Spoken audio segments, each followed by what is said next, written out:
لا تنسى الاشتراك وتفعيل جرس الإشعارات لتتوصل بجديدنا دائما. I was 18 years old when I got married. I belonged to a very conservative family, a Baloch family, where good daughters never say no to their parents. My father wanted me to get married, and all I said was, if that makes you happy, I'll say yes. And of course, it was never a happy marriage. Just about after 2 years of getting married, about 9 years ago, I met a car accident. Somehow my husband fell asleep and the car fell in the ditch. He managed to jump out, saved himself. I'm happy for him. But I stayed inside the car and I sustained a lot of injuries. The list is a bit long.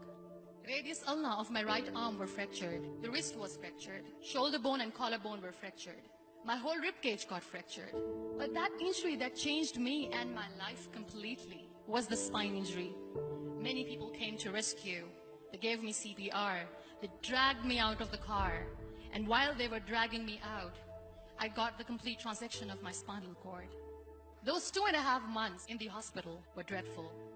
I was at the verge of despair. One day, doctor came to me and he said, well, I heard that you wanted to be an artist, but you ended up being a housewife. I have a bad news for you. You won't be able to paint again. Next day, doctor came to me and said, your spine injury is so bad, you won't be able to walk again. I took a deep breath and I said, it's all right. Next day, doctor came to me and said, because of your spine injury and the fixation that you have in your back, you won't be able to give birth to a child again.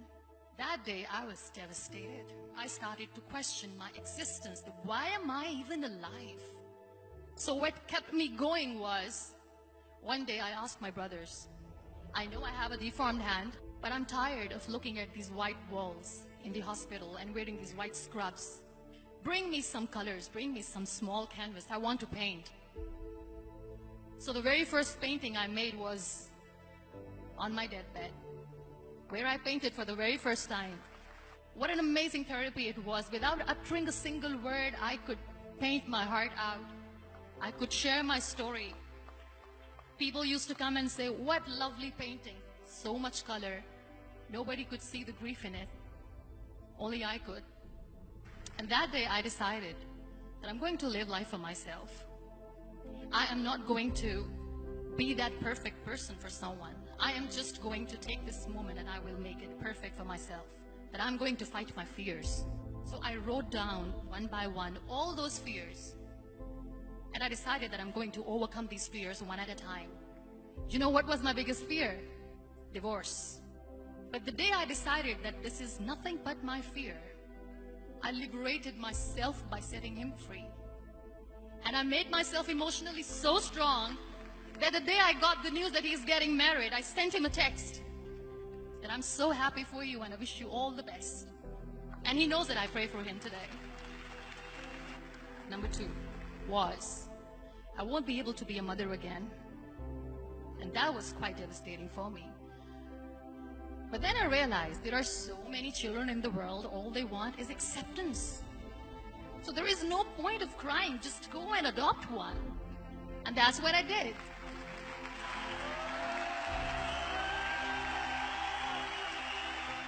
I gave my name in different organizations, different orphanages, and I waited patiently. 2 years later, I got this call from a very small city in Pakistan. I got a call and they said, are you Muniba Mazari? There is a baby boy and would you like to adopt? I could literally feel the labor pain. I said, yes, yes, I am going to adopt him. I am coming to take him home. And that day, I was 2 days old, and today he's 6. You know, when you end up being on the wheelchair, what's the most painful thing? People think that they will not be accepted by the people because we, in the world of perfect people, are imperfects. So I decided to appear more in public, to join the national TV of Pakistan as an anchor person. I became the National Goodwill Ambassador for UN Women Pakistan, and now I speak for the rights of women, children.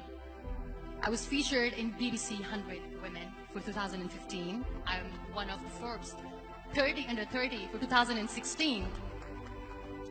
So when you accept yourself the way you are, the world recognizes you. It all starts from within.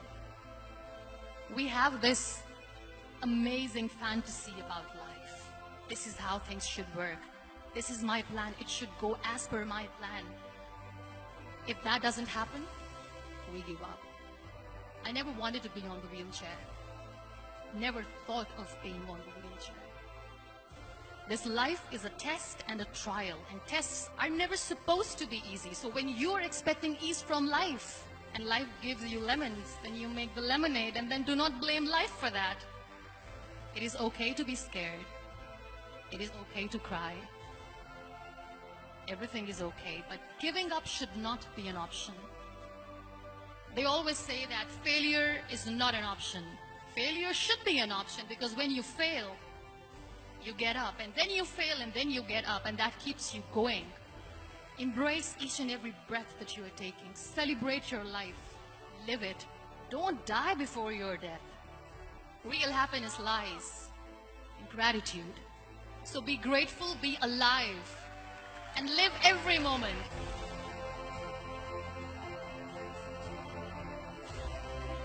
شكرا للمشاهدة. لا تنسى الإعجاب بالفيديو والاشتراك بالقناة لمشاهدة المزيد من الفيديوهات.